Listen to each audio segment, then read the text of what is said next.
일정상 어제 31장 1절과 14절을 다뤘는데요. 오늘은 32장 1절로 건너뛰겠습니다. 하지만 그 사이의 내용을 오늘 말씀과 다리를 놓는 차원에서 정리하도록 하겠습니다. 31장 15절 이하에서는 바벨론을 통한 심판을 앞둔 이스라엘 백성을 향한 예언자의 표현 중에 가장 감동적이고 호소력이 뛰어난 그런 말씀이 있습니다. 저는 이 말씀을 그냥 놓치기 싫어서 정말 오늘 꼭 말씀을 나누고 싶다 할 정도입니다. 정말 애끓는 하나님의 사랑이 담긴 말씀입니다. 이스라엘의 역사와 개인의 삶에서 들을 수 있는 가장 극적인 희망의 메시지가 이 메시지일 것입니다. 이 희망의 메시지는 이스라엘의 공모인 라헬이 자식을 잃고 통곡하는 장면에 주어진 것입니다.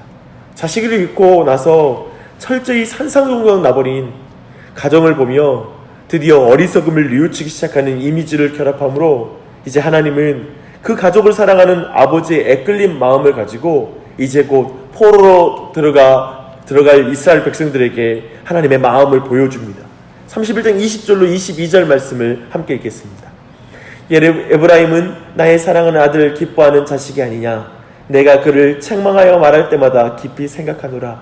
그러므로 그를 위하여 내 창자가 들끓으니 내가 반드시 그를 불쌍히 여기리라. 여호와의 말씀이니라. 처녀 이스라엘아, 너의 이정표를 세우며 너의 편말을 만들고 큰 길 곧 내가 전에 가던 길을 마음에 두라. 돌아오라. 내 성읍으로 돌아오라. 반역한 딸아, 내가 어느 때까지 방황하겠느냐. 여호와가 새 일을 세상에 창조하였나니 곧 여자가 남자를 둘러싸리라. 마치 아버지가 죽기를 바라는 것처럼 아버지의 유산을 들고 다른 나라로 떠났던 둘째 아들처럼 방탕한 유다 백성들은 이방 땅에서 비참해질 것입니다. 그리고 뉘우칠 것입니다. 그때 그들은 아버지 하나님의 애끓는 이 사랑을 분명히 다시 듣게 되고 깨닫게 될 날이 올 것입니다. 돌아가도 받아주지 않을 것이라는 두려움이 아니라 돌아오라 라는 이 말씀, 아버지의 사랑의 마음을 의지해 그들은 다시 돌아오게 될 것입니다. 주 안에 사랑하는 여러분, 그래서 다시 아버지의 집으로 돌아오는 것은 특별히 우리 모두가 자취하여 고통스러운 징계 속에서 우리가 회복할 수 있는 것은 오직 이 하나님의 사랑이라는 본질 자체의 근거에서 우리는 회개할 수 있는 것입니다. 우리가 다시 생각할 때, 돌아갈 때 그분이 사랑으로 내가 달려오기를 아버지의 집 바깥에서 모르는 곳에서 계속 우리를 기다리고 계시는 사랑의 아버지라는 사실을 깨달을 때 우리는 용기를 내어 돌아가게 될 것입니다. 그 은혜가 늘 있기를 바랍니다. 31장 23절로 30절까지 말씀은 심판 이후에 이제 회복의 시기가 올 것임을 말씀하고 있습니다. 그러나 그 회복을 기다리는 중요한 자세를 또한 말해주고 있어요. 당시 어떤 사람들은 조상들의 죄로 말미암아 어차피 심판을 당하는 것이니 우리가 회개하고 노력한들 무슨 변화가 있겠느냐라는 식으로 자포자기하는 마음 가운데 있었습니다. 운명론에 빠진 자들은 그저 70년이라는 기계적인 시간이 지나면 알아서 회복될 거 아니야, 그렇게 예언하고 했잖아 라는 식으로 생각했을 수 있습니다. 그러나 예레미야는 회개함으로 회복할 것이라는 걸 강조해서 말해주고 있습니다. 여러분, 이것은 굉장히 우리에게 큰 교훈을 주고 있는 것입니다. 회복과 구원은 시간이 가면 하나님의 뜻대로 알아서 되겠지라는 그런 운명론적인 태도가 아니라 그런 운명론적인 신앙생활이 우리에게 있을 그런 틈이 없습니다. 우리의 회개와 기도, 순종을 사용하여서 하나님은 구원과 회복을 일으키실 것입니다. 이번 주 금요일은 금요 복음 집회가 있습니다. 우리는 하나님이 우리 교회를 인도해 주실 거야, 그리고 하나님께서 우리 교회의 주인이야 라는 걸 믿는 것은 너무나 중요합니다. 하지만 그것이 매우 허망하고 그리고 흐릿한 믿음이 될 수 있습니다. 어떨 때 그렇게 되냐면요, 그 믿음이 우리가 기도하고 순종하는 열심 가운데 그 믿음 또한 믿음이 아니라면, 그리고 우리 기도를 낳고 순종을 낳는 믿음이 아니라면 그것은 매우 모호하고 거짓된 믿음이 될 것입니다. 그러나 우리가 기도하지 않더라도 하나님의 교회를 인도하시는 것을 아마도 많은 사람이 경험할 거예요. 그리고 마치 바벨론 포로 중에서도 하나님이 알아서 인도하겠지라고 생각했던 사람들에게도 70년이 지나고 나서 그들이 회복을 경험하게 됩니다. 그러나 그들은 하나님의 동역자로는 서지 못합니다. 저는 우리 교회의 모든 사람들이 우리가 함께 기도하고 하나님 앞에 엎드리고 순종하는 그 가운데 동참하여 하나님의 동역자로 서는 은혜가 있기를 간절히 소망하고 바랍니다. 그러나 우리가 회개하고 순종하는 그 노력으로 교회와 인생의 문제가 해결되는 것처럼 교만하게 생각해서는 안 됩니다. 31장 31절로 34절은 우리가 지난 주일에 다룬 새 계명을 주시는 약속의 말씀입니다. 새 계명이 분명하게 우리에게 확인해 주는 것이 있습니다. 이스라엘의 회복은 이스라엘의 본성이 아니라 또한 인간 사회 속에 내재하는 선한 가능성으로 말미암아 그들이 회복되는 것이 아니라 전적으로 하나님의 성품에 의지하여 그리고 하나님의 의지에 달려있는 희망이라는 것입니다. 쉽게 말해서 사람이 노력을 행함으로 말미암아 그리고 노력하고 행함으로 말미암아 희망이 생기는 것이 아니라 오직 성령으로 오직 하나님의 용서를 믿음으로 가능한 것입니다. 이렇게 환상적인 회복의 말씀이 전해지고 나서 이제 32장이 나와요. 근데 이제 32장은 엄중한 현실로 돌아옵니다. 예루살렘 성은 아마도 바벨론 군대에 의해 에워싸여 있거나 잠깐 그 포위에서 풀려난 시기인 것 같습니다. 즉 지금 이 상황은 너무나 절망적인 상황이었습니다. 미래가 완전히 무너진 것 같은, 그리고 미래에 대한 계획을 세울 필요가 없는 상황이 된 것입니다. 결혼을 해야 되는 것인가? 곧 나라가 멸망할 텐데. 교육도 필요 없어 보이고요. 또 모든 미래를 염두에 둔 모든 투자도 불가능한 상황입니다. 그 절망적인 상황에 예레미야는 더 절망적인 상황에 있었다라고 성경은 말합니다. 그가 지금 시위대 뜰에 갇혀 있었던 것으로 보입니다. 하지만 아마도 그 시위대 뜰에 갇혀 있었지만 사람들이 오갈 수 있었던 가택연금과 같은 형태였을 것입니다. 왜 그가 여기에 갇혀 있을까요? 예레미야는 예루살렘 거민의 사기를 꺾을 수 있는, 이제 그 바벨론과의 싸움에서 백성들의 마음을 정말 전투력을 떨어뜨릴 수 있는 그런 말을 했기 때문에 붙잡혀 있었습니다. 그런 상황에서 전혀 맞지 않는 일이 오늘 본문 안에 벌어집니다. 나라가 망하는 판에 땅을 판다고 말하는 친족이 나타난 것이죠. 근데 그 모습은 매우 얌체 같은 것이죠. 또 그것을 만약에 예레미야가 받아들인다면 너무 바보 같은 일입니다. 마치 부동산 폭망을 모두가 아는데 비싼 가격에 팔겠다고 부동산에 내놓은 사람이 되게 바보 같잖아요. 그리고 그가 얼마나 욕심이 가득한 사람처럼 보입니까? 그리고 그 땅을 비싼 가격을 주고 사는 이도 바보이거나, 재미있지만 또 바보일 가능성이 큽니다. 그런데 그런 제안이 예레미야에게 들어왔고 예레미야는 그 제안을 받습니다. 왜냐하면 예레미야는 거기서 분명히 하나님의 말씀을 듣고 있기 때문에 그렇습니다. 그런데 성경은 예레미야가 그 밭을 산 것은 경제적 사회적인 활동이 회복될 것이라는 희망과 소망을 전하는 차원이라는 것을 분명하게 드러냅니다. 잘 보십시오. 너무 바보 같은 부동산 거래이기 때문에 지금 이 메시지는 극적으로 사람들에게 전달되는 상황입니다. 아니, 예레미야는 무슨 생각으로 땅을 그렇게 비싼 가격을 주고 산 거야? 지금 나라가 망하게 된 판에 말이야 라는 말에 다른 사람들이 강조해서 말했을 거예요. 예레미야는 우리가 망하더라도 심판 이후에 다시 돌아와서 그 땅을 사고 팔 수 있게 될 것이라고 말했어. 다시 이 땅이 회복된다고 말하는구만 이라고 말했을 것입니다. 여기서 우리는 다시 한번 예레미야가 말하는 희망이 무엇인지 확인하고 그 희망 가운데 우리가 함께 있음을 고백해야 됩니다. 희망이 뭔가요?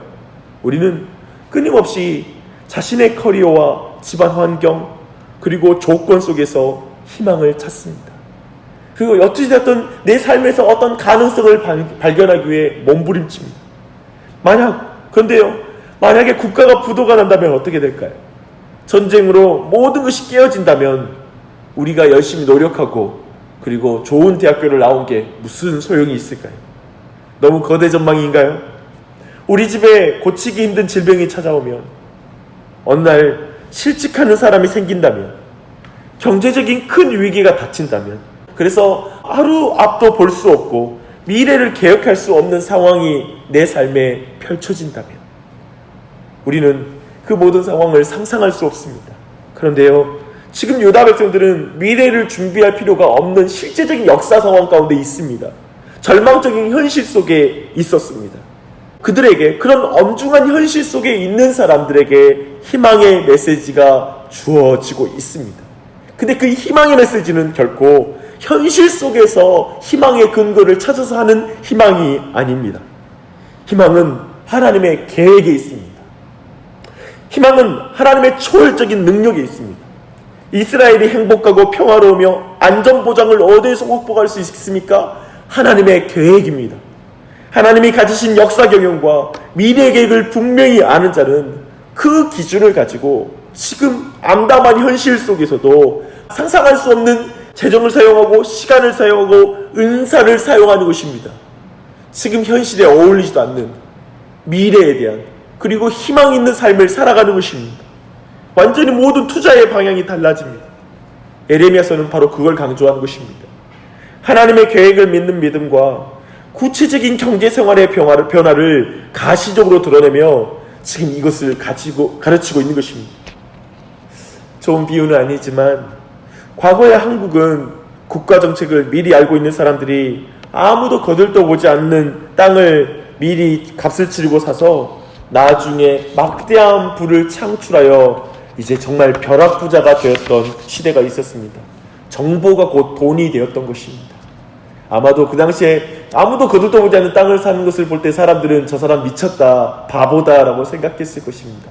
하지만 분명히 국가의 미래 계획을 알고 있는 자는 그것을 나중에 그것이 큰 부를 창출할 걸 알고 웃으면서 몰래 그 마음을 감추면서 그 땅을 샀을 것입니다. 그러나 이런 식의 투자는 사실 많은 사람을 고통스럽게 하는 결과를 낳았습니다. 그런데요, 지금 오늘 말씀은 그것과 좀 다른 의미이지만 그러나 그 내용에 있어서 조금 비슷한 면이 있습니다. 우리 모두에게는 다른 정보가 있습니다. 매우 확실한 정보입니다.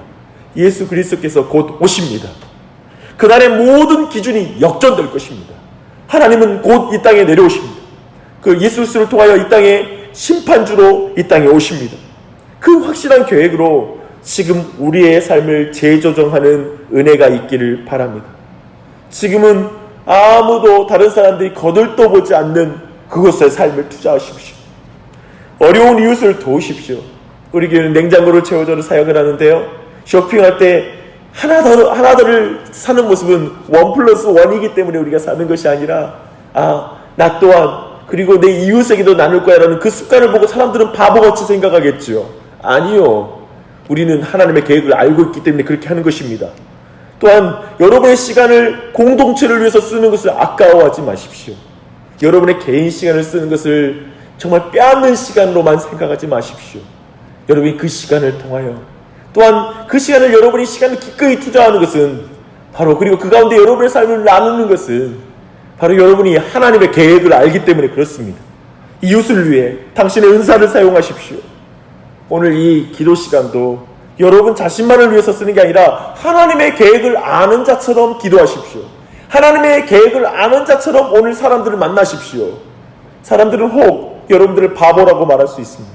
우리를 바보라고 말할 수 있습니다. 그러나 우리는 바보가 아닙니다.